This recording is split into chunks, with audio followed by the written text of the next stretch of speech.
నేను అనుకోను. కాళేశ్వరమే కాదు, ఇంకా ఎన్ని కుట్రలు చేసినా, ఎన్ని కేసులు పెట్టినా, ఎన్ని కథలు పడ్డా ముఖ్యమంత్రి గారికి నేను ఒకటే గుర్తిస్తా ఉన్నా, నీ 420 హామీలు, నీ 6 గ్యారంటీల నుంచి ప్రజల దృష్టి నువ్వు మరల్చాలని ప్రయత్నం చేసినా మళ్ళా నీయం ప్రజల తరపున అడుగుతూనే ఉంటాం. నువ్వెన్ని రకాలుగా వేధించినా నిన్ను వదిలిపెట్టం. నీ కాంగ్రెస్ పార్టీని బొందబెట్టేదాకా వెంటాడుతూనే ఉంటాం. కేసీఆర్ కమిషన్ ముందు పిలవాలి కాబట్టి పిలిచారనుకోవచ్చా? కేసీఆర్ గారు తెలంగాణ చరిత్ర. కేసీఆర్ ను ఇవాళ పిలిచి అది కూడా ఇరిగేషన్ గురించి మాట్లాడటము అంటే ఇది హనుమంతుడి ముందు కుప్పిగంతులు లాంటివి.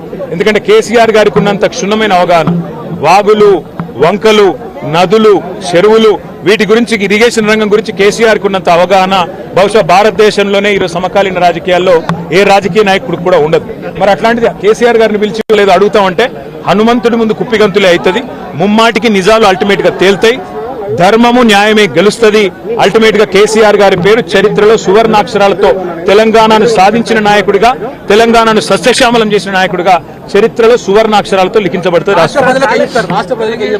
ఈ చిల్లర రాజకీయాలు పట్టించుకోకండి. 6 గ్యారంటీలు, 420 హామీల మీదనే మనం అందరం దృష్టి పెడదాం. ఖచ్చితంగా రేవంత్ రెడ్డిని, కాంగ్రెస్ పార్టీని తొందరలోనే ఈ చిల్లర రాజకీయాలు అన్ని ముగిసిన తర్వాత ప్రజాక్షేత్రంలో బట్టలిప్పి నించోబెట్టే విధంగా కార్యాచరణ ఉంటది. దానికి మీ మద్దతు పలకాలని రాష్ట్ర ప్రజలకు.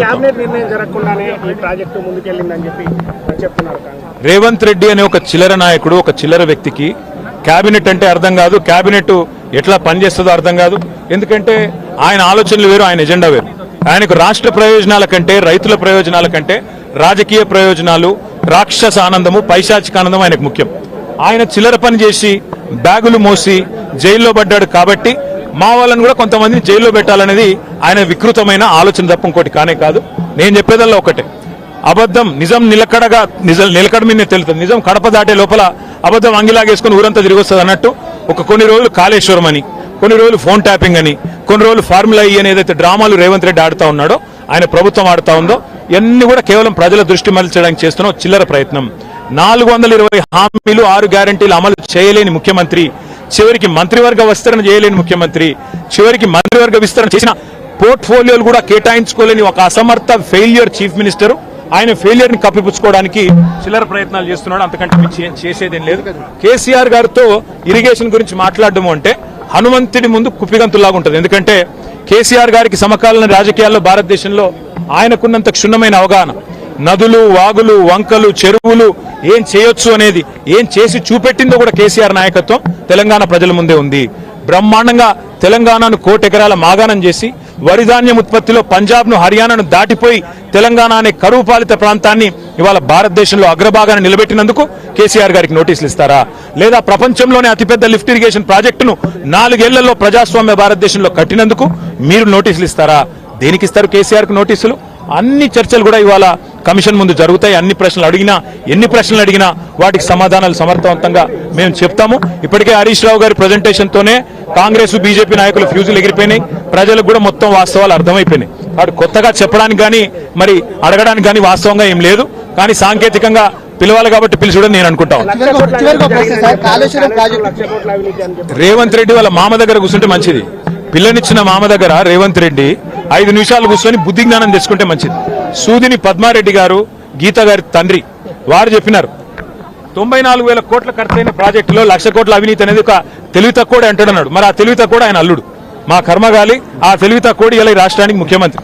కాబట్టి మేము అనేది ఏంటంటే రేవంత్ రెడ్డి గారు ముందు పోయి వాళ్ళ మామగారి దగ్గర కూర్చొని కొన్ని పాఠాలు నేర్చుకుంటే మంచిది. కాళేశ్వరం ప్రాజెక్టు విచారణ పూర్తిగా అయిపోయిన తరుణంలో మళ్ళీ 2 నెలలు పొడిగించి కేసీఆర్ ను ఇటు హరీష్ రావును పెంచినటువంటి సందర్భం కనిపించింది. దీన్ని ఎట్లా చూస్తుంది?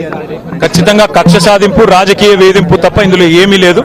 నిజం నిలకడ మీద తేలుతుంది. ముమ్మాటికి అల్టిమేట్ గా ప్రజాక్షేత్రంలో, న్యాయస్థానాల్లో ఎక్కడెక్కడైతే ఇవాళ ఈ విచారణను, ఈ వేధింపులను ప్రజలు గమనిస్తున్నారో, 1 కోటి ఎకరాల మాగాణం చేసి పంజాబ్ ను, హర్యానాను దాటే విధంగా తెలంగాణలో వ్యవసాయ ఉత్పత్తి పెంచిన కేసీఆర్ గారి మీద వేధింపుకు పాల్పడితే తప్పకుండా ప్రజాక్షేత్రంలో ప్రజలు బుద్ధి చెప్తారు. 1.5 ఏళ్ల కాలంగా ఒక ప్రాజెక్టు డిపిఆర్ గానీ, కనీసం శంకుస్థాపన గానీ, ఒక ఇటుక పెట్టి కట్టే దాఖలాలు లేవు. ఎట్లా చూస్తారు కాంగ్రెస్ పార్టీ? ఎట్లా చూసేదేముంది? ఇటు కూలగొట్టడానికి వచ్చింది తప్ప కట్టనికి రాలేదు. ఈ పేదల ఇండ్లు కూలగొట్టడం, ఇట్లాంటి ప్రాజెక్టులు కూలగొట్టడం, విధ్వంసకరమైన ఆలోచనలు, రాజకీయ వేధింపులు, కక్ష సాధింపు తప్ప ఈ సన్నాసికి ఏమి చేత కాదని అర్థమవుతా ఉంది. అందులో అర్థం కాకపోవడానికి